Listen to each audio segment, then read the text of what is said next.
Hello guys, आपका मेरे channel में स्वागत है जिसका नाम है रीडर्स आर रीडर्स। रीडिंग करनी चाहिए, रीडिंग करोगे बहुत बड़े लीडर बनोगे।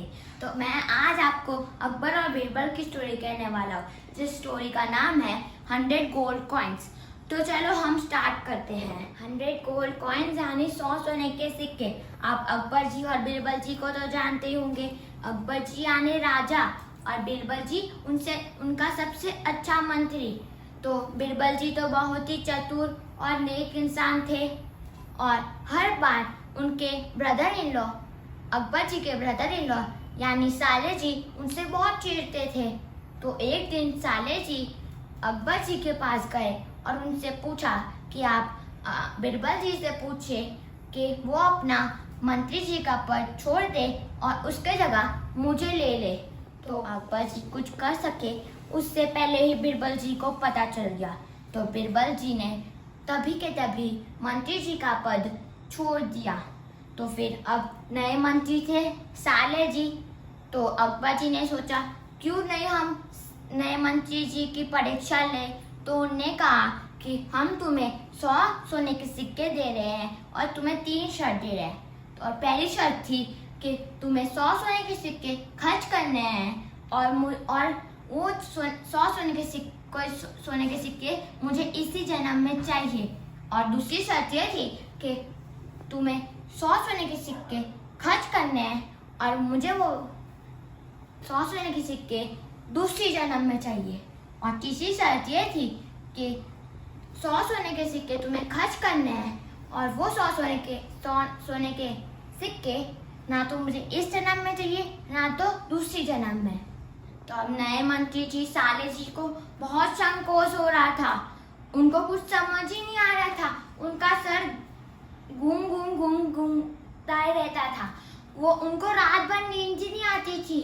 फिर उनने उनकी वाइफ से बात की और उनकी वाइफ ने कहा कि क्यों ना आप बीरबल जी की मदद ले लीजिए। तो साले जी बीरबल जी के पास गए और उनको सब कुछ कहा। और बीरबल जी ने कहा कि आप मेरे पे छोड़ दीजिए, आप मुझे बस 100 सोने के सिक्के दीजिए, मैं बात का सब कुछ समझी। चलते अपनी 100 सोने की थैली के साथ चलते चलते शहर पहुंचे। वहाँ एक बहुत बड़े व्यापारी की बेटे की शादी हो रही थी। तो फिर वो व्यापारी के पास गए और उनको 100 सोने की सिक्के की थैली दी और कहा कि ये अकबर जी ने आपके बेटे की शादी के तोहफे के दिया है, आप इसे स्वीकार कीजिए। तो व्यापारी बहुत खुश हुआ। वो सोचा कि अकबर जी ने मेरे बेटे की शादी के लिए 100 सोने के सिक्के भेजे हैं, मुझे भी उनको कुछ देना चाहिए। तो वो भी 100 सोने के सिक्के की थैली के साथ बहुत सारे गिफ्ट उनको भेजे और कहा कि को दे दीजिएगा और कहना उनसे कि ये मेरे बेटे की शादी का तोहफा है। उसके बाद बीरबल जी वहाँ गए जहाँ गरीब लोग रहते थे और वहाँ उनने 100 सोने के सिक्के दिए और उसकी जगह उनने कपड़े और खाने लिए। फिर उन्हें वही कपड़े और खाना गरीब लोगों को बांट दिए। उसके बाद बीरबल जी जब वापस आ रहे थे तो उनने बीच में एक म्यूजिक कॉन्सर्ट रखा और उसमें उनने 100 सोने के सिक्के खर्च कर दिए। और फिर अगले दिन बीरबल जी अकबर जी के दरबार में गए और कहा कि उनने सब काम कर दिया है जो उनने साले जी को दिया था। पर अकबर जी को तो जानना था कि क्या कैसे किया। तो बीरबल जी ने कहा कि जो पहली शर्त के हिसाब से जो पैसे उन्हें व्यापारी की बेटी के शादी में दिए वो उनको इसी दुनिया में मिल गए।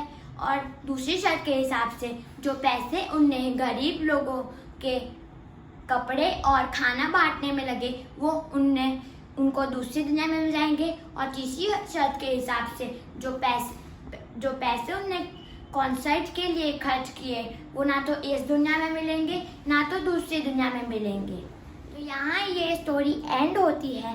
तो आपको ये स्टोरी से ये सीख मिलती है कि अगर आप कोई अपने पैसे किसी रिश्तेदार या अपने भाई बहन को दे रहे हो तो आपको कैसे ना कैसे मिल ही जाएगा। और अगर आप अपने पैसे किसी को दान में दे रहे हो वो भगवान के आशीर्वाद में आपको मिल जाएगा।